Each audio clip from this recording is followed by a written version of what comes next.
Everybody, welcome to another episode of the Fair Chase podcast. Before we start this episode, we're going to again take a little time to thank a little bit of the people who help make this show possible. First up is 2O Gear. It's a new brand that we just started partnering with. They make awesome high-end technical hunting clothes, camo. And so they're based in Michigan, and new company. We've tested them for months. I tested them in the whitetail season last year. Great merino base layers. Yep, great awesome merino shells. base. Awesome new pattern. A great system for going out west, but we'll use it a ton in the whitetail woods too. So really excited to work with them. 2ogear.com. Go check them out. Next up is Worldwide Trophy Adventures. It's an awesome, basically, connection to outfitters all over the world. So as a lot of people know, good hunting ground is really hard to come by. And oftentimes the best way to ensure that you're going to get in a good spot, or maybe you need to legally have a guide, is to go through an outfitter. Mm-hmm. And so, as you might know if you've heard us before, we've had good experiences and bad experiences with outfitters. Which means, in order to ensure you're going to have a good experience, you have to do a ton of research, you have to talk to people, it's just a lot of messing around.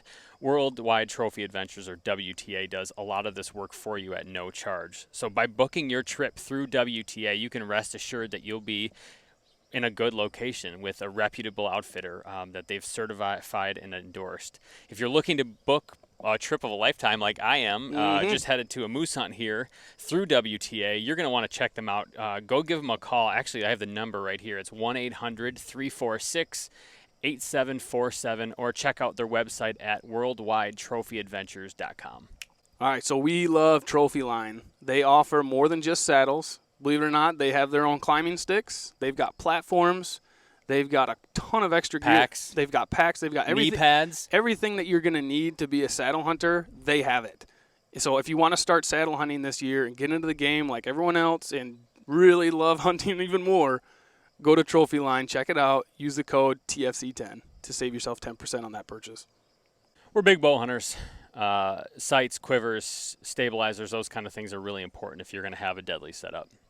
And so we've tried a lot of different companies in the industry, and we've kind of figured out that we really like Redline gear the best. So we are shooting their torch sights this year. It's a really cool sight. There's a lot of good micro adjustments you can make. You can customize a lot of the stuff on there. Really make it your own. The chargeable USB rechargeable light is really sweet. Cool.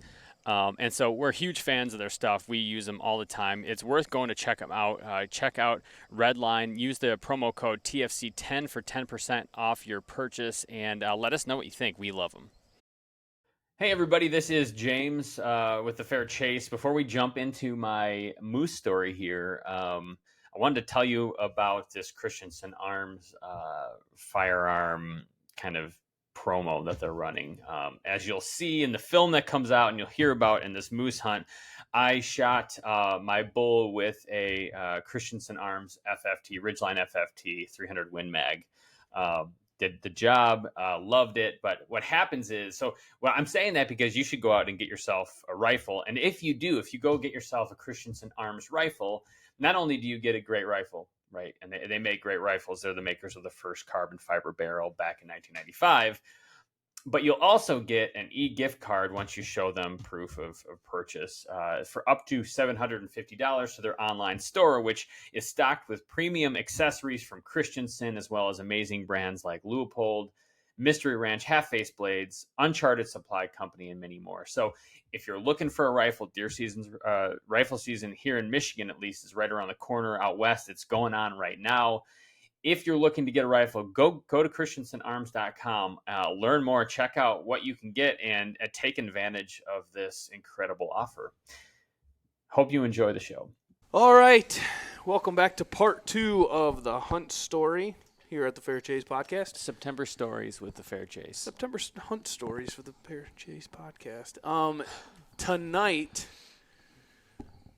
we're going to hear about James's moose hunt. After you give a 45-second review of what happened tonight for you. Tonight, spot and stalk on a doe. That is it. Shot her. She's in the back of the truck. Oh, we enjoyed it and get anything but Jared did. Success. Great success. Yeah, it was actually pretty nice. We all met back at the trucks. Mhm. Everyone's like, "Hey, did you shoot anything?" He didn't say anything. Didn't say anything. James I'm just talking to Jared, and I'm like, he's looking at me weird for some reason. What's leg what's is going literally on, friend? just sticking up in the back of the truck. Yeah. And the arrow. And I finally, hate the secrets though, because like I feel like if you would have texted, Yeah. especially that early, shot a doe, Yeah. I would have been like, let's do this. Screw it. And then the does that I see come out in the field, I would have been much more aggressive about. you'd have we got balls to the agreed wall. to that. I know we before. did, but like we said the those are in play. the first person to rip the Band-Aid off. Yeah, I was like, expecting like opens the floodgate. hey, I shot a doe. I thought the It's like, Band-Aid okay, was then ripped I'm off running. when we said, "Oh, those are in play." Does are in play 100%. They're always in play. But they're not as in play as when someone kills one. Then it's like, oh, hell yeah, let's kill these Yeah, bitches. because I don't want to be left out. And then if I knew Joe was doing that, then I'm even hunting harder. Right. You know? Yeah. And it's just like a ripple effect. So that was we can move on, but But from now on, you kill. first to kill We has to know. call. Announce. Okay, You don't that's lie fair. about that's fair, bucks. gents. That's fair. That was the Yeah. other rule we've had before. We don't lie about bucks. No lying about bucks. No tricking. No No tricking funny about- business when it comes to bucks. Buck at like 30 yards past him. Yeah. No, we don't lie about bucks. No. All right. Couldn't Okay. get a shot. If I said I passed a buck, you can just assume that's a lie. Yeah. That's right. Or you missed. Yeah. I passed my arrow Yep. beyond him. So I want to dive in this was quite a unique hunt for you. Not something that was really ever planned at all. Like you weren't. This was not your 2023 plan. Like you didn't go into this year saying, "Oh, I'm going on a moose hunt in September." No, I Okay. was actually planning to go with Joe elk hunting with a Yes. cow tag. And So how did this come up? And I guess how much time did you have to plan? So basically, it's a cancellation hunt. Somebody canceled through WTA, Worldwide Trophy Adventures, and it goes back for sale. And so got in touch with Mark and Jason there and Yeah. Julie and Lene, and they texted me and said, "Hey, are you interested in a BC moose hunt?" And initially, I thought for next year, for 2024, and I was Right. like, "Yeah, of course, obviously." They're like, "Okay, it's these are the dates." I'm like, "Oh." This is in like this is like 3 weeks away. 3 weeks. It was 3 weeks away. I'm like, oh, okay. So I'm like, it's not even on my radar, so I haven't planned. I mean, I had my stuff kind of in my head planned for elk season, so I had like, just a general sense of what I was wearing. Just a minor variable. Yeah, and I'm like, well, I guess I'm kind of most of the way there because even though we were in wall tent, so I didn't even need a tent. A bunch of stuff I didn't even need. Pretty nice. Yeah, so I'm like, okay, I'm in. And so I spent 3 weeks like researching, doing everything, and I realized it's really hard to fly with a full moose home. It's expensive 'cause it's a lot of meat. It's Canada. And there's not like in Alaska, there are shipping services that you load your meat on, you pay a couple $100. This guy in a pickup or a semi truck goes throughout the country. You meet him at a select locations. I think Alaska Trophy Express is I think the name. Yeah, of it. so ours would end up in Chicago. So you'd have to go to Chicago to Yep. pick it up, which isn't 2 hours from us. No, So, it's not too bad. Yeah, and then shipping anything home from Alaska trophy-wise goes to the Wildlife Gallery, which is Mount Pleasant. Yeah. So, Okay. not Right. bad. much easier. And so I was like, okay, maybe there's something like that for British Columbia. There is not. There's nothing like from going from Canada to the U.S. From what I was told at that point, it's a big deal, right? It's a big deal to do. It's going to be difficult. So I'm like, crap, I want the meat. All right, we're going to take a pause here real quick and just thank a few more guys and companies that help make this show possible. First up is Vortex. We can't say it enough. We love their glass. We love their binoculars, spotting scopes, rangefinders, their apparel. James is rocking a nice little hoodie here. They make awesome stuff. And if you guys are looking to make a purchase at Vortex, go over to their website and use the code TFC20 to save yourself 20% on the next purchase. That's a big, good discount. Use it. Head over there and get something. A bow makes a man. Does and, yeah, that's what I was told. And we're big fans of Prime Bows. Shooting it for years, Michigan-based company. We're shooting their latest Revix series of bows. Mine's that 36 long boy. I'll this year. generally take a few shots right back here and just Yeah, we're huge fans. Smooth, great balance. They're just go check them out. There's tons of technology. One of my favorite things that they have is their grip. Space age technology age. keeps your hand warm even when it's cold. Highly recommend. Go check out Prime Archery. Finally, Lathrop and Sons boots. Your feet kill animals. Like the more you walk, the more chances you have at getting that big buck, that big elk, moose, whatever it is.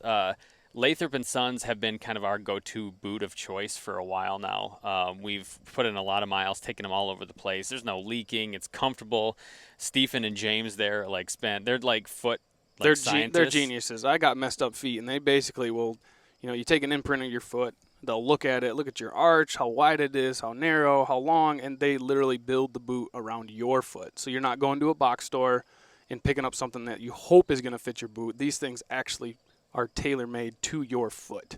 So they're super comfortable. Mine, I could walk all day in them. So if you're looking to get a boot, if you're looking for a boot that's made for you and not somebody else, go check out Lathrop and Sons. I don't want to just ship the head. Like, what am I going to do? So looked into seeing how much I could fly with and realized if I were going to try to fly and bring back a big portion of it, I would have a hard time even making flights. Like, the only flights available at that point 3 weeks out were, it's like you don't have enough time even to turn and burn with meat. So talked to a friend and just did some reading online and just decided to drive. Get a pickup truck, throw a chest freezer in the back, a generator back there, and But just you cruise. were even trying to get with me, like, hey, man, do you have a generator? I'm like, what size? Yeah. You're like, well, it needs to be this big. It didn't even need. We were looking on Facebook I was just Marketplace going to buy one, and my brother-in-law had his. I was going to get a small one. I didn't want a big one. I'm like, Those little S2000s are perfect. For yeah, that. that's what I was going to get. And Yeah. my brother-in-law was like, just use mine. What's the difference? I'm like, all right. He's got a giant one, and I'll skip. Everybody knows I shot a moose. Skipped ahead. Like, what was sweet about that? It did not run out of gas. I ran it all day, and every time I'd get gas in the truck, I'd fill it up, yeah. And so but most of the time I'd hardly have to put any gas in there. It was so efficient. I don't have a generator. Like, I live sweet. so close to the power Grid. supply and Lowell that it's like if my power goes out, it's bad. So I just don't have a generator. So anyways, that was really cool. So that was the drive. It was a 7-hour drive out there. And you said you did 6-hour shifts, 4 hours? Yeah, it was basically a tank of gas. Okay. You do one tank of gas, you swap. Now I'm like, next time for Montana, I'm totally down for driving. Like, it's nothing. That's like a 1 day's drive. Skipping a gym. I did 3 of those. I'm doing that the day after tomorrow, and I'm dreading it. It's mindset. If you think you have to go 40 hours, 18 feels like nothing. Yeah, I guess. Less than half. And so, like, the first 2 days were actually felt shorter than the last day because that you're like, oh, only 10 hours today. And for some reason, when you're like only 10 hours, not like 30 more hours to go, Then it just drags. it just drags. So we drove through Indiana, Illinois, Wisconsin, North Dakota, north through Portal, the what's the word I'm trying to think of? border? The border place. That thing. Tough word. That thing. And cruised right through, like, in the middle of the night into Saskatchewan. It was a super easy, very Oh, you didn't simple. go through and then up? Nope. Oh. No, I went straight up through Saskatchewan and then Shot over. through Alberta and then British Columbia. So it was just long dog drive. But we had a bunch of Netflix downloaded, which was helpful. Classy. Like, obviously, we listened to Dave Chappelle. Three Dave Chappelles. We tried. What's the guy from? We try to catch a monkey. What's the not to peel it like a banana? What's the guy from? a monkey. Crap. Parks and Rec.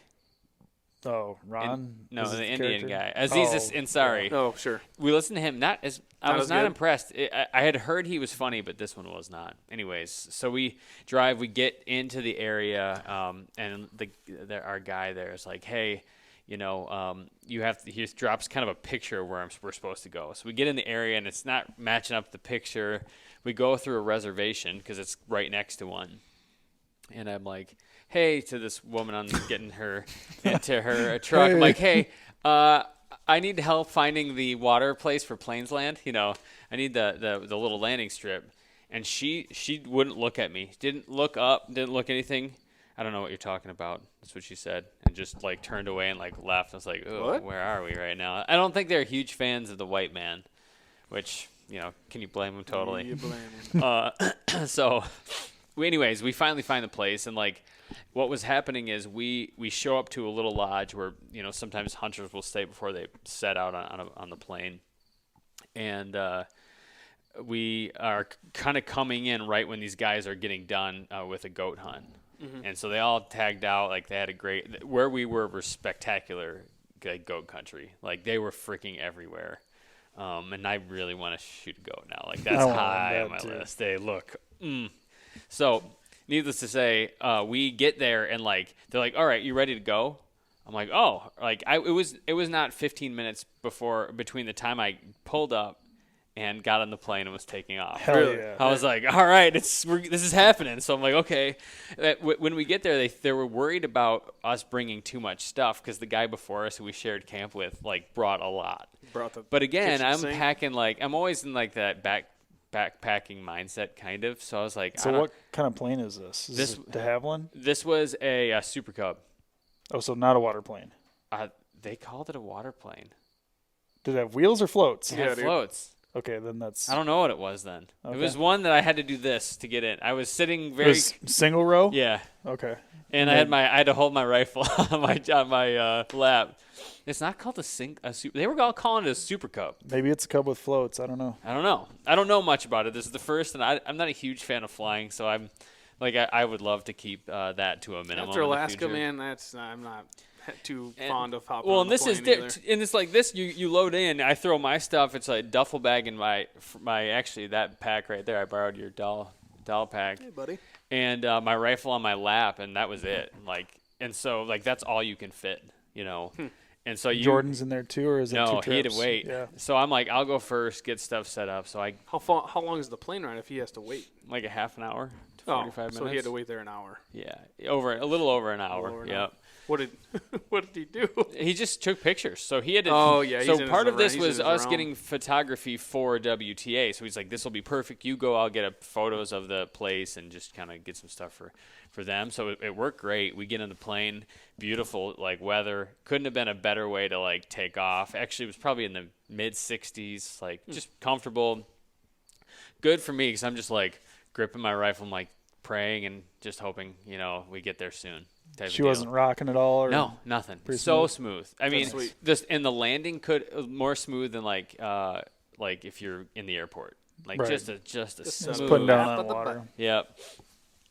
And so so we land. I get out, and my guide's there, who ended up hanging out with a lot over the week. Obviously, really good guy named Dawson. So he's out there. He's got basically they kind of custom made this boat, but it's like a John boat. But like they put this like plastic sheet on the bottom of it. Probably a jet drive. Yep. Jet in the back, and so he's like, all right, hop in. We'll go get set up, and then we'll come back and get Jordan when it's time. So we get on. We land on this lake. We get on the boat, and we take the boat upriver maybe, or up. It's really a creek, couple miles, 3-4 miles maybe. Mm-hmm. And land, and I walk out, and like as I step out, like this Jack Russell Terrier comes out to greet me, named Woody. Woody's 13 months old. I think I've said this in our podcast. Just a pup. Just Good a old pup. camp dog. But they use him for tree and bears already. He's done a bunch of bears, baying them up, and he's been a couple successful goat hunts already. He chased off a grizzly once. He was like a cool dog. Yeah, just a cool dog. Like he was like the mascot of the entire trip. Like he was with us every hunt. He was with us on the moose hunt. No kidding. He was with us the entire time. The coolest dog. And then he was like hardy, but he also really liked to like be on your lap, which is kind of nice because you're just sitting out there. He's on your lap, you petting him and just hanging out. Little morale booster. Really a huge one. And so I mean, he comes out to greet me. I'm like, oh, this is cool. You walk into camp, you're stepping over a big pile of moose. Or not moose, crap. Wolf. I'm like, oh, that's all right. We're out here, and I had a moose. I had a wolf tag too. Okay, cool. Yep. So Wolves were in play. Wolves were in play, and I was really excited to try to shoot and didn't end up seeing any. And then you walk past this tree, and at this point you're like 20 yards from our camp that got cracked in half and halfway up and rubbed by a bear, marking his territory. And then you walk into camp, and there's 2 wall tents and one kind of like a overhang cover where you like wash dishes Sure. and stuff. And in the middle of camp is like grizzly shit, right in the middle of camp. So it's like, all right, this is where we're living. This is Raw we're dogging. out here. Did they do the meat box thing with the bells on it? No, none of that. Okay. So No. just hanging it. and- Explain that a little bit though. For So when I was in Alaska, they had a box with wire mesh. It was just a framed 2x4 box with wire mesh. So you put all your meat on the little hooks in there. So it lets air get to it and cool it down. But the lid has, and like there's dangling everywhere, bells. So when the grizzlies get in Okay. camp, the bells go off and you come out guns blazing. Yeah, But yeah. you can't do Pitchforks. that in BC anyway because you can't kill the grizzlies there. Yeah, you mean, can't kill yeah. grizzlies. Yeah, yeah, you can't kill grizzlies. Yeah, exactly. So I'm showing up like, all right, this is sweet, So they're like, all right, hey, we hunt tomorrow in British Columbia. I think it's 6 hours after you fly, you can Yeah, hunt. it's shorter. Yep. Alaska's 24 or 12 hours or whatever it is. Next day. Next calendar day. And so we're like, all right, let's get set up with camp. We're getting wood. We're clearing some paths for us because basically where we were in camp, you walk about a mile upstream to get to your boats that take you upstream, right? Okay. And so we're like, we'll clear some trail. Well, we went and shot a bunch of grouse that first day and just had a pot meal with grouse for dinner. What'd you shoot Delicious. them with? What's that? What'd you shoot them with? 22. Sweet. Yeah, just you fly up. Actually, we had one. You walk into a spot, 3 fly up. They just go in They're the all trees. white here, right here. It's like boom, boom, boom. Shot them all. Throw them over your shoulder, and it's like, all right. this is a great way to start. Fantastic. Learned a trick about breasting them out. Step on them. Step on the wings or the wings and pull up on his feet. On the breastbone. Yeah, and it pulls. Clean meat. Yep. So the first day, I'm like, this is not bad. Are they grouse or are they ptarmigan? Grouse, Okay. rough grouse. So Just- they're just like what delicious, we have. Just like what we have. It was They a are little taste freaking of home. awesome to eat. They taste literally just like chicken. Yeah. You wouldn't know the difference cooking it Really over the fire. tender chicken. Yep. So it was like sweet, me and Jordan shows up. We're just kind of doing camp chores and like getting ready and getting to know our guides, Josh and Dawson. And Paul, who was the other hunter. So me and Paul shared a wall tent, and Jordan and the 2 guides were in their bigger wall tent, which is funny. Poor guides. You know what? They had a good situation over there. They didn't have, I'll say that. So next morning we get up. We're like, oh man, you don't sleep at all night Got before. Scooby snack in there? Yeah. There's a little bit of that. Maybe a little bit. Anyways, moving on. We next morning we get up, didn't sleep much. Basically, what you do is you take a boat, you go upstream, you climb up, and you glass. Get it together. You get it together, man. Sorry. Lock it up. And so we get in the boat. We were like 6 miles up, so it takes forever in the morning, and you're all excited, and you're seeing 6 river miles or 6 creek miles. Okay. Yep, just winding. Oh, actually, probably more than 6 creek miles. 'Cause if it's you're a straight going line- 6 miles. Okay, so that's like 10 creek Yeah, miles. it took probably. forever, right?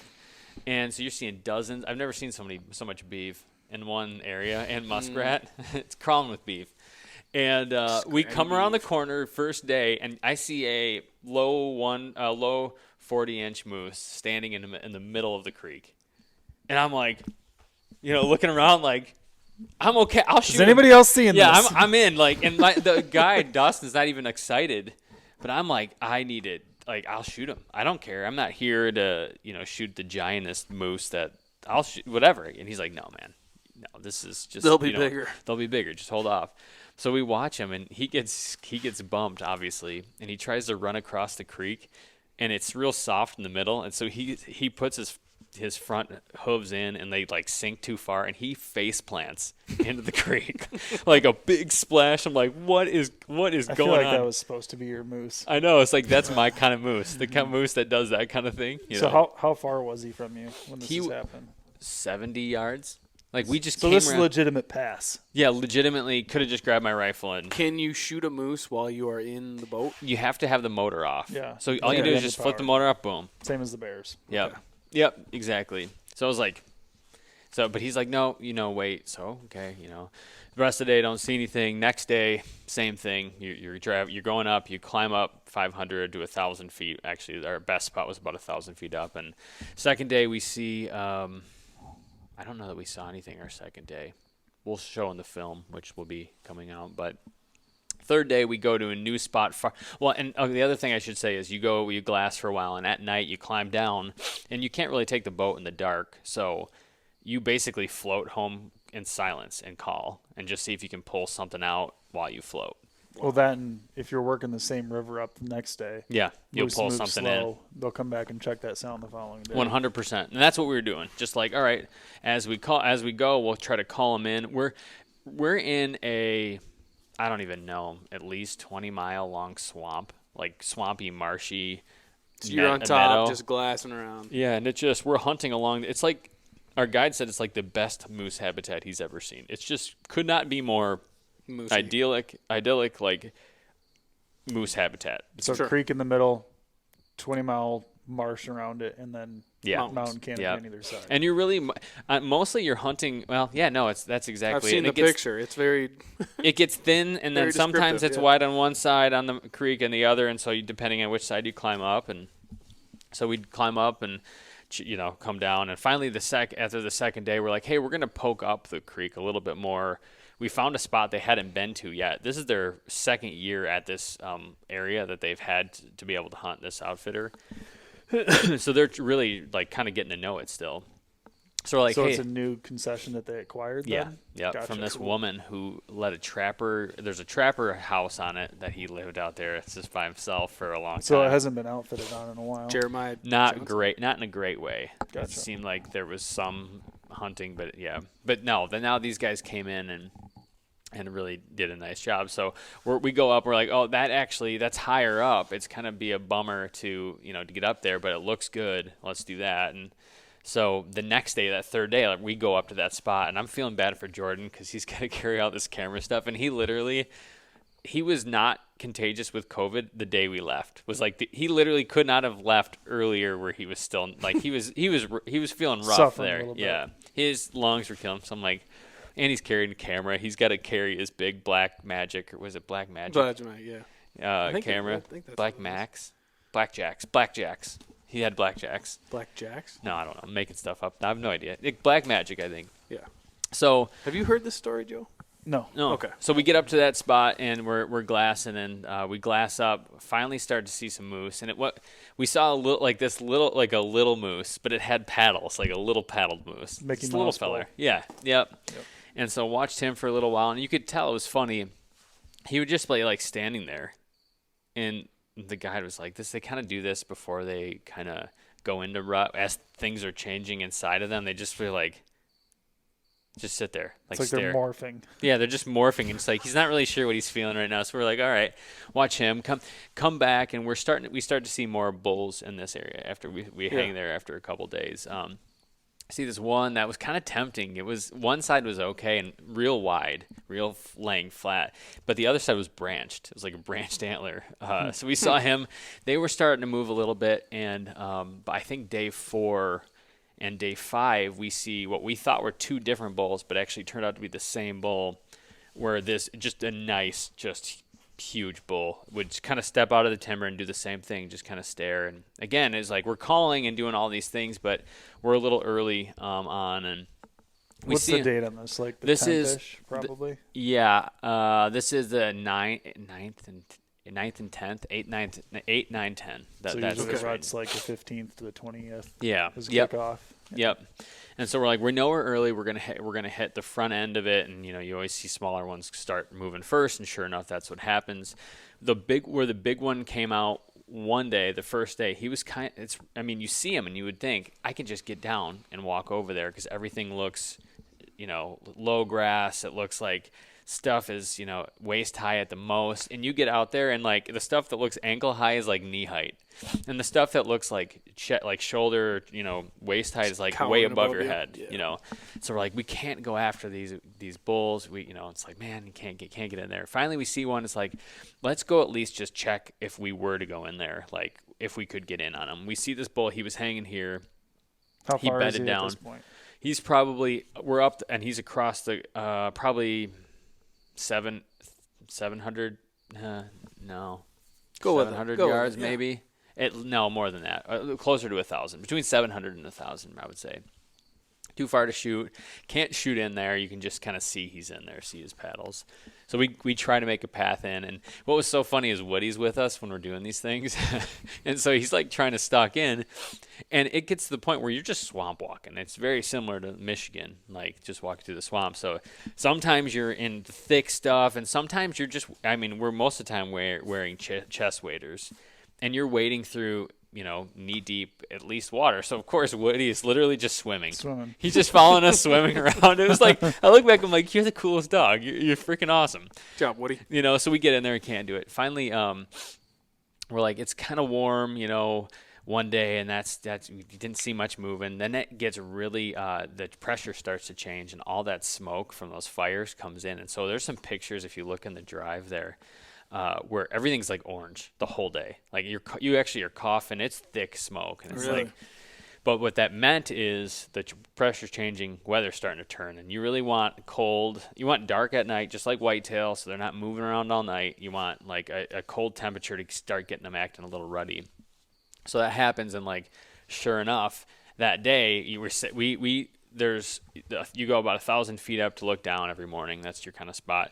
We stopped every time we'd stop probably a third of the way up, and just it was like a little spot where you could see out and just like to see if there's anything close that we don't have to go all the way up, come back down and try to make a play on it. So we get to the first spot, and literally right when we climb up, we can see this little bull, that little paddled one, paddle boy. cruising around in there, just cruising around. It's like, okay, he's moving, that's cool.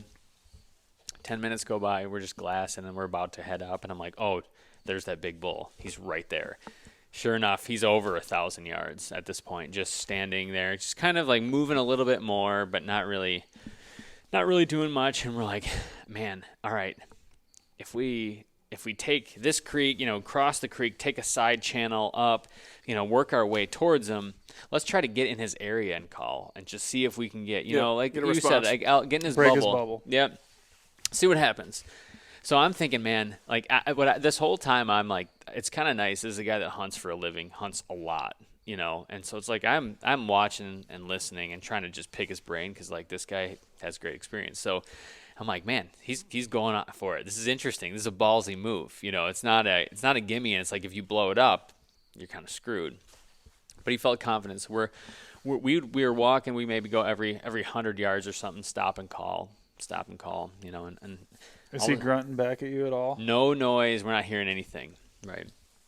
But all of a sudden, out of nowhere, that little bull, who must have known there was a cow in the timber, and as we're coming up calling, it thought we were that cow, so Did it you ran see and the cow? grabbed. Yeah, well, he ran and grabbed that cow and pushed her past us as we're just walking, along with another little bull, about the same looking Mickey Mouse type. So they both cruise right past us as we're stalking in on this other bull. It's like, all right, this is kind of exciting. Like these are huge animals, like they're huge. Finally we're working around, and you kind of peek around these willows, and it's like Dawson's like, oh yeah, there's that branched antlered bull, he's out. bless you Bless me. we come around, it's Bless like there's that branch antlered bull, he's right there, so you can see him, and he's kind of just feeding and kind of moving slow. I'm like, oh man, that's cool, but it's too bad about the bull. We're not seeing the one we wanted to see. And all of a sudden you just see in the timber and the willows, just the top of its paddle just like looks like this, just kind of moving like a shark in the water almost. The big one, or the big one? He's coming in behind, and he's going to actually move away from us. He's heading away. So we're calling at this point, and we get that little branch antlered bull to like turn. And again, we're early in the rut, so there's not real ruddy. Sure. But we're in his bubble for sure. We're like 70 yards away from him. He's grunting, we're calling. He's grunting back. And are you debating on shooting this one at this point? I'm always debating. And I know, but like, we're going to hold off on this. okay. Yeah. And so we're just going to let him be. And what happened was, and I'm glad we didn't, he turns and is kind of coming towards us. And we're just, I've got my tripod set, but I'm not really ready to shoot because, the bull's not out. But him coming in and grunting pulled the big big dog in. So I'm like seeing him, like, oh, I can't see him. And all of a sudden, just materializing out of the timber is this. And I think I showed you guys the video, Mish, and you see his just neck is kind of swollen up, and he's coming in to fight the other bull. And so I'm like, holy cow, I got a frontal shot on him, right? And I'm far? This is 100 yards. I can't hear you, Joe. Now can you? That's much better. Much better. So he's at 100 yards, like dead on. And I'm like, I would have taken that shot the instant he stepped out. Mm-hmm. But he had some brush in the way, and I just was like, he could turn. I just kind of go slow and not like let the fact that it's 100 yards, but it feels like he's 20 yards away. Like, they're just huge, you know. And you're in a swamp, and it's just intense. This is the 6th day of the hunt, September 11. And he does kind of like one of these. He shakes his head. I'm like, oh, he could take off. I don't know how jumpy he is. Yep. And so I'm like, all right, I kind of like lean, and I'm like, I'm going to try to go for an angle. So I hit him here and then blow out kind of the side. Like the most extreme quartering to, I guess, shot you could possibly take. You right? Getting aggressive. So I'm like, I'm going to take the shot because I can easily get a follow-up shot if I have to. And because I got space where he'd run, and I just feel like it's a good shot. So I kind of lean, and, as I'm doing this, and I didn't know it, that branched antlered one was coming in grunting more. And our guide was like, if we would have waited, they would have fought right in front of us. Like they were, and I think it back. You idiot. I know. I think back. I was like, I should have waited, but I'm like, no. I've hunted long enough to the moment you have an opportunity, you take it. If you wait and get cute with it, something goes wrong. Yep. So, boom, I shoot it. Right, crack off a shot. And if you watch it, you should see me just punch that trigger, man. And just like boom, Surprisingly, though, too, didn't the bull like lick? Didn't it like stick its tongue out right as you were shooting? Like literally as I'm shooting, it's like so it's like a little boom, shoots it. I would never have known that. Just we saw it in the film. And so as this is happening, Jordan has got his tripod out, facing the bull with a long lens. So we got like a tight shot of him, and he's got a camera on me. So it's like we somehow got like the perfect filming opportunity going. Sweet. I cannot wait. I cannot wait. So shoot it, and he goes down, flops for a minute, and just is still. And I am in the moment, it felt like this was a minute, and in reality, it's like 5 seconds, right? And I'm just looking at him, just dumbfounded. And my guide's like, Dawson's like, load another round in. I'm like, oh yeah, of course, right. But then, sure enough, he gets up. I'm like, oh. Boom. This time he got up and took some steps through brush, and I hit. You could just see brush spray. I don't think I hit him. I might have, but he takes 2 more steps, and I shoot him again. And that time he drops like a ton of bricks. Didn't move. That was it. Just like straight away, shoot him. I shot him broadside. Just dropped him. Okay. Yeah. Wow. I hit him high lungs. I must have nicked. I think I nicked the spine. The spine. The off switch. Yeah, the thing that'll just we'll just say I anchored him. I know what that is. Cool. Yeah, and so he drops, and I'm just like again, because it's like kind of like days of slow action where you're seeing moose, and all of a sudden it's like I've been dying. And I was telling the guys like I want to hear one grunt back so bad that. Mm-hmm. And when you hear it, it's like, holy... It's like when you get your first gobbler, like when the gobbler is coming in and he's in your area and he strikes, it's like, holy, he's right there. Same kind of feeling. But it's a 900-pound version. Yeah. And so he goes down and, walk up, and it's just like, first of all, you walk up to an animal, it's like, and everybody says it, but it's true. It's like, what do we do with this thing now? We're so far away, and it's so big. It's literally just like a horse laying there. Yeah. Yeah. So we go to town. Of course, I cut my finger. No. I cut my finger. Cutting it up? Yeah. Of It's healed course, already. of course. So there's not a game animal James has shot and either gutted or processed that he hasn't nicked his finger in some way or another. The only reason you didn't cut your finger off on the grouse is because you didn't need a knife. That's right. That's right. I'm surprised you didn't sharp Bowden and. I wish I could have grabbed the moose and pulled off his feathers, the same way I did the grouse. So we cut him out. We cleaned off his head, and we threw probably, I don't know, maybe 80 pounds in my pack. And my guide This is how much of a man this guy is and how much less of a man I am. Like, I got 80 pounds, and it's heavy, and you're in a swamp. Like, it's hard walking. It sucks. And I'm like, I'm just doing it. And I've got to frame that doll pack, right? It's, like, made for it. He had a dry bag backpack, like a big one, that he just puts his stuff in. He loads that with probably 60 pounds of meat and then takes the head of the moose over his shoulder and just walks it out. You didn't want to carry the head out? There's no way I could have carried 80 pounds in the head. Come on. You let someone carry your head? Well, for a little while, yeah. I'm not. Hey, you know what? Come on. I'm not too proud to admit it. You should be, though. You really should be. I was gonna put it in the pack, but its head was too big. It just wouldn't fit. Like, it wouldn't fit. Did you have a lid on it? No. Oh, That's I don't have a lid. Yeah, This is not even my lids. pack. I was going to bring that striker. I know. It would have been such a badass picture. But you know what? Way James, easier for to the gram, carry man. it.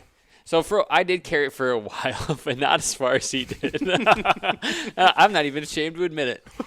This Okay, dude, I'm done. yeah, it's like it's Moving heavy. on. Because they kept falling. It's not like you fall like you'd think. It's like a slow, like you kind of like go forward and I you're, bet Woody would have packed that thing out. he probably would have, but everything's soft, so you just like sink in and you just slowly fall down. It's like, oh, so you're like on your knees in the swamp, hands and knees in the swamp, trying to stand back up. So you're just soaking wet. But so, anyways, we get it out. Spend the next day packing it out, cleaning the head up, because everybody's all nervous about me driving home with the head, and how this is going to be such a big deal and whatever else. I was paranoid about it. So I cleaned that head. You could eat off that skull, basically. Just what would with a they knife. have been so concerned about? Brain matter. Brain matter, yeah. And I didn't spray mine out with a sprayer. I cleaned it out And that's with illegal to do across international borders? Yeah, you State got to have it borders. checked out. State borders, is it? Even, yeah. Okay. Yeah. We'll have that. That's why even in Wisconsin we had to get your buck checked. Oh, yeah, that's right. Okay. Yeah.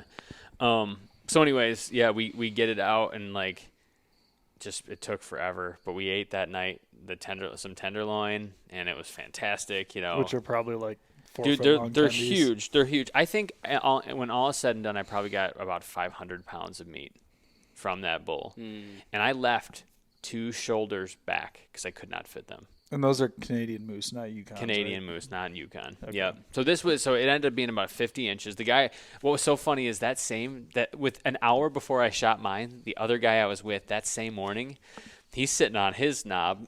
What? And he's sitting on his knob, and he looks and he's like, "Hey, Josh, the guy, look, is that a moose swimming in that pond?" And like Those guys? they see a moose, just his head and his antlers swimming in a pond. And so Josh, the funniest guy, he's 24, hilarious dude. He rips off a cow call, and sure enough, this moose is going like this. It does a 90-degree turn and just comes right in at him. Gets out of the water, scraping, So he shoots him, but it's really mucky, and so it falls and it flops. And like by the time they get to him, it's at least it's above knee deep water. This moose is dead in. So our job was tough, but like it was a way farther walk. But theirs was literally like. You were butchering it. You were quartering this moose In the water. In the water. Yeah. Wow. That's the second year that Josh had to do one like that too, which would be unbelievably bad. I think that happens pretty often because I've heard stories of like them going out in like 6-7 foot, like deeper than walkable water. Yep. I remember I watched a video of a buddy they shot one right on the bank and took the bullet. He hit it well, but just swallowed it. Yeah. Yukon, and started going across this freaking beaver pond, and he's just swimming. You can see he's losing his steam and losing blood and stuff, and the guide's shouting, "You can do it! Go! Just get to go! Keep going!" Freaking bellies up right in the middle, and they're like, "Son of a bitch!" So they're out there swimming, getting chains on this thing, trying to get like horses and come-alongs to drag it closer to shore. It's because like, what do you do? That's all you can do. That's all you can do. And what was so gross about this guy's moose, though, so he quarters him up, and he, to keep it cold, decides to go stick it in the creek, the quarters. Like, just sticks him in the creek, which is just full of beavers, which is just the grossest. Like, Giardia party. oh, yeah, you're going to get the poops. And so, fever. We ended up eating it later. I didn't eat it. I'm like, I'll just eat my moose. Thank you very much. Yeah. I've got one. Maybe Just Jordan did. eat? I'll have to ask him because he got the shits on the way home. Oh, yeah, he did. Like, I heard about that. the whole way home. Like, not like you ate a bad taco. Like, you had If you have a Giardia, it's like every 2 hours. It was the shits. All the whole trip back. We had to stop a bunch. I video of him getting out. GRD? Giardia. Giardia? Like diarrhea? Yeah, they call it beaver fever. I had that in high school. Did you? Yeah, I got it in the UP. Dude, you don't want to get it. Nope. The thing is, where we're drinking water is the main creek is beaver infested, but we were camped off a side creek that we were just filling water bottles right out of and drinking because it was just fresh. But that was like 6 miles down the creek. Yeah, just quickly put the moose in a different. Yeah, just put it over there. Just put them in a grocery bag and take them to a nice clean creek. Everything with a moose is a pain. I'm just Everything is like 10 times harder than a deer because it's probably 10 times as heavy as the deer that you shot. I would imagine. I think mine was like 1,000, 1,200 pounds, and yours is probably 100, 120 pounds. Ooh, that's pushing it. Is it? It's not a bad doe. It's an early season doe, so they're a little thinner. She was a fawn last year. Yeah, she was a fawn. She's still back. They eat the best. Yeah, she was still on the teat last time. Yeah. Thanks, guys. Had the blue thing of her belly button thing didn't fall off yet. Elk slayer, moose slayer, fawn slayer. That's right. So anyways, we get it cleaned up, and we're hoping to get out the next day after getting it cleaned up, but the weather was too bad. Waited one more day, and they're like, we're pushing it about getting out. We're not sure. So we get all our meat to the plane, the boat, or where the plane lands, and even getting there, the creek changes all week. And so getting there, dude, we hit the rocks going fast, and you just, like, stop. Jordan almost went straight into the water.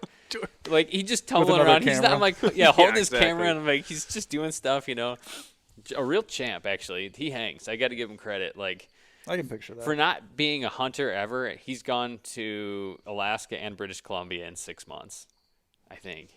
Yeah. Yeah. So he's Hold on, Jordan. Props to him. So anyways, so the plane lands, and like I find out it's like the weather's not so good on the way back. Like it's not great flying, and the pilot was all stressed about it. And it was like to go 50 miles an hour on the ground, you had to go 120 miles an hour in the plane. The winds were so strong in his face. And so it took us way longer to get out, and it was rougher. And there's a couple times where you just go. But you'd think if you're having wind coming towards you and you have lift under the wings, does that mean you only have to go? You just go like this. You can pick up really fast, but then once you get at cruising speed, it takes you way longer to go. We had the same thing come back from a sheep hunt where it was like an hour and a half in, and 2 coming back. I didn't like it. Yeah, wasn't my favorite. I was ready to be done, especially because you're sitting there just like, well, at least if I die, or if we crash, I'll just die quick. Like this plane is so small. Hopefully, I go. A lot of them aren't fatal. I hope mine better be fatal because I'm going to be pissed. We found a busted up plane on that sheep hunt. Really? One guy died and one guy didn't. Oof. Did you find the dead guy? No, it was years ago. My guide found a skull. I believe it out there. He found a man's skull. Or a woman. Probably a man, though. Why is that? I forgot why he said he thought it was a man. It's bigger brain. Ah. Bigger brain case. Science. Can't say that. No, you can't say that. We're a podcast that supports all genders. All Attractive 2 genders. Yeah. All 2. Yeah. So anyways, we get there and we drive back home. Like I said, Jordan stopped every 2 hours. We get to a hotel. So the plan is basically as you drive, you throw the generator on. When you stop at a hotel, you plug I brought a really long extension cord. You plug it into the side of the hotel. Worked like a dream. Never had any issues. We got over the border in no time. They didn't even look at the moose head. They didn't have any questions. They didn't look at the meat. They didn't look at my rifle. I know. I did all that work. I'm like, come on, look, check my work. I did good. Out. So, don't you want to see this dong? Yeah, that's right. I kept evidence of sex too. Are you sure you don't want to see this moose? Yeah, you sure? I got a moose this for knuckle? You. Anyways, we drive back and we plug it in every night. And it works great. At one point, Jordan's had so much trouble with his. It has to be Giardia. He said he had dysentery, which is such a Oregon Trail way of saying it. Was he puking too? No pukes, no puking. But here's the thing, and this is why he's not so smart. A couple of times we stop. He stops one time and gets a giant thick Danish, and a thing Debbie? where it's like a two jerkies and 1 cheese stick. Pack. Ooh. I respect him. I'm like, and a monster. I'm like, dude, you're gonna be having fiery beehole no matter what, even if you didn't have whatever's going on. My go-to is the XL oatmeal cream pie. Ooh. Sugar rush, but it's just like Thick, dense, I do and like a cream squishy. pie. You do like. don't we all? And so, anyways, at one point we get to a hotel. He takes a bath at night. We get there at 1 a.m. You hear the bath run. I'm like, did you just take a bath in there? He's like, yeah, man. I needed a bath after that one. I thought it was Why not just take a shower, man? I don't know. I'm like, you're stewing in your juices at that point. But maybe I don't know. I never asked. Did you shower first and then like sit down after a little while? And Clean then No, you soak. shower after your bath. I don't want to sit and just see flecks of things floating by. It's so gross. I'm Grow gross, up. man. Grow up. I'm a nasty, big nasty man. So, anyways, 50 inches, about probably. I think they said about a 6.5-year-old moose. The other guys was older. What you can tell how old they are based on, first of all, their eye guards or their fronts, they call them. If they're more forked, they're younger. If they'll fill in kind of and palmate as they get older. And the tops of the paddles will be more spiky for like ones that are in their prime, and more rounded if they're like kind of on the decline. So the moose the other guy shot was a 52-inch moose on the decline. So it was just like a great moose to shoot. Really, really pretty moose. That's cool, man. Mine was definitely about peak, maybe 1 year away from like being like peak. So good looking bull then. Oh yeah, and I dropped it off to. I talked to Vinks to do skull cleaning right in Caledonia, and he's like, I don't do it anymore. I'm like, that's what I thought. He's like, do you know anybody? He's like, oh, this kid I go to church with. So Texas kid, Texas seems like fine, right? Yeah, sure I can do that. Whatever. Show up, and it turns out he just started doing skull cleaning like a year and a half ago. He had to buy a special drum for mine. He's like, I'd never done a moose before. I'm like, okay, hopefully this goes well. Dude, don't fuck it up. Think about it being a big deer, and yeah. So I'm like, it's so funny. He's like, well, do you want to see my work? I'm like, no, sure. It's fine. Whatever. I mean, it's just a Euro. You can't really screw it up that bad. If the nose isn't broken and the skull's clean, you're good. Yeah, exactly. Mm-hmm. And so he's like, wait, let me run to my room a minute, because we were at his parents' house, I guess we met, and his brother's there, and he's like, oh yeah, I'll grab mine out of my room. So they go and grab their heads out of their room, they run up like, oh, those are nice looking. So, anyways, yeah, did the other thing was butchered it, and it was like most of a week nights of butchering. It took me every night in a week to get it all butchered up. Only one emergency room trip. It wasn't me. Yeah, I did hear about that. Yeah. My brother-in-law, I'm seeing him he's trying to use this dull knife and it's kind of half frozen meat he goes, boom, and and he's real bad with needles. So he's like, James, you got to look at it. I can't look at this. Does it look bad? And I got my brother Tom there, and me and Tom look at each other like, it looks like burger, first of all, nice and I swear if we did this, you could see bone. Like it was a big cut. So his hand just slipped down the knife. He was pushing it this way, with his palm. The sharp side's right here, and it just goes, and it just got him. Chopped him. Just chopped him. And so I'm like, we're gonna go to the emergency room. We go there. He's in there for a while. He only got like I think 7 stitches, which I guess is a lot for the meat of your hand. And he walks out, though. If it burgered out, it probably kind of... Yeah, exactly. He walks out, and he's literally soaking wet and sweat. white as a sheet. He passed out, of course, because he passes out when he thinks about getting a surgery. He'll almost pass out. He's that queasy with people. With deer, he's fine. So he comes out, I'm like, I guess I'm driving you home. Tom's got to take the other car. It's like, okay. And I'm like, trying to distract him. I don't want him to pass out next to me because he looks terrible. He looks like what you would look like at about 3:45 in the morning after drinking way too much. Right? Same kind of just equilibrium. IHOP parking lot. Yeah, just ugly. Denny's. Ugly situation. And so all of a sudden we're driving and he goes, you got to stop. I want to throw up. I'm like, what? So I stop in the middle of 28th Street. He gets out and just is puking. Is that the closest ER? That was the only one open at 11 because we were still butchering. Oh, yeah, and we So didn't he want to went have to full go on downtown. shock. Yeah, so he went and just Ralphing. So this whole time his wife isn't looking at her phone. It's on airplane mode or whatever. She's doing something else. So I finally drop him off to his house, and here's Jake, and he walks in pale, smelling like puke, 7 stitches in his hand, soaking wet. Where did you guys go? And I'm like, well, see you later, Don't have time to talk about this. I got now. it. And so the night I wanted to finish, I had so much out that I had thought I was like, I have to push through. And so we butchered till like 3 in the morning, but got it all done. Been eating it. It's good. It's really Picking good. out a little flex of Jake out of there. Yeah. Thankfully, he didn't do it on the meat. Little brother burger. Yeah, I was like, thanks, man. So that's the quick version of the hunt. There's a lot of little things that you'll see in the film. Yeah. But that's the gist of it. It was awesome. Like trip of a lifetime. The day I shot the moose, it was rainy. It was misty, cold. It was just like Moosey. Moose habitat, moose weather, moose day. It could not have been like the more of a dream hunt situation. Foggy, cold. They're calling. The rut's just getting started. So yeah, like I said, it's like one of those things I dreamt of doing as a kid. I remember when I was a kid thinking like, well, there's no way how would I ever hunt in Alaska? Like I can't, there's no way that would even happen in my life. Deer hunting is what I'll do and I'm okay with that. I love to deer hunt. Don't even get your hopes up for doing it, but it went out, did it, very doable. They made it very easy. Like the accommodations were nice. We slept in a cot in a wall tent. Beautiful. That's pretty sweet. Our guides were awesome. We ate grouse for a couple meals. Had them shot some more. What's the name of the Later. outfitter? Extreme Outdoor Adventures.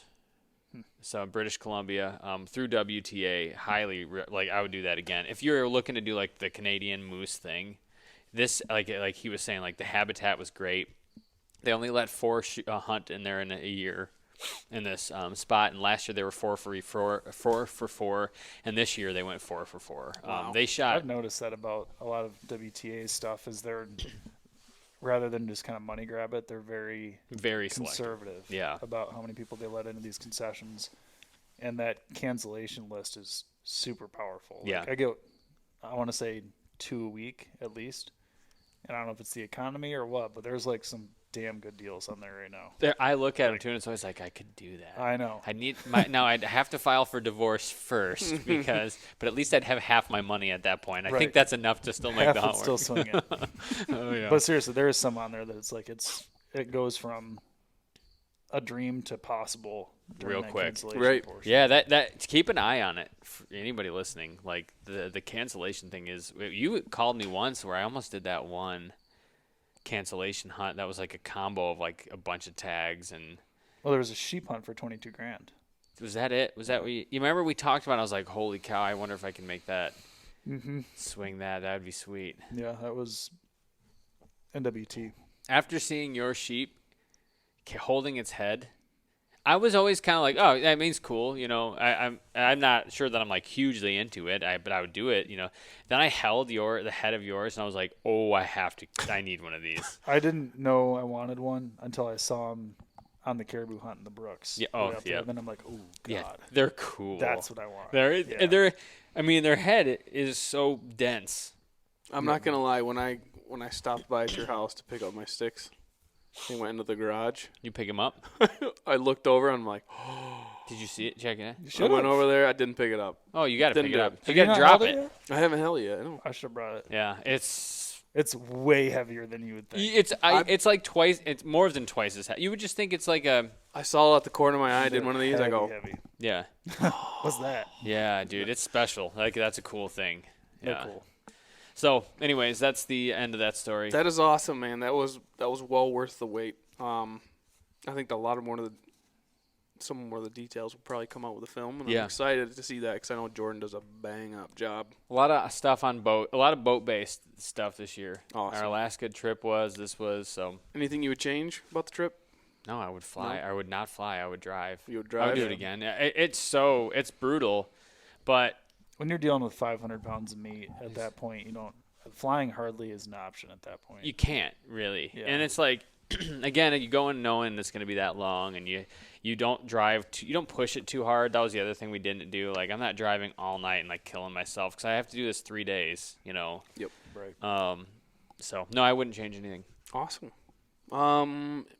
Joe, any closing thoughts? Deal. Guys, it is late. We went out hunting today. We told a bunch of stories. So if you guys are interested on getting one of these cancellation hunts, go over to Worldwide Trophy Adventures. Get on their mailing list. Get on their They mailing send 'em list. out. They They'll do go to a their website too, though. bang up job. We highly recommend them. Until then, like, share, and subscribe on any platform. Smash something. Smash that subscribe button. Do whatever you can on any platform that you want to. And we'll see you next week.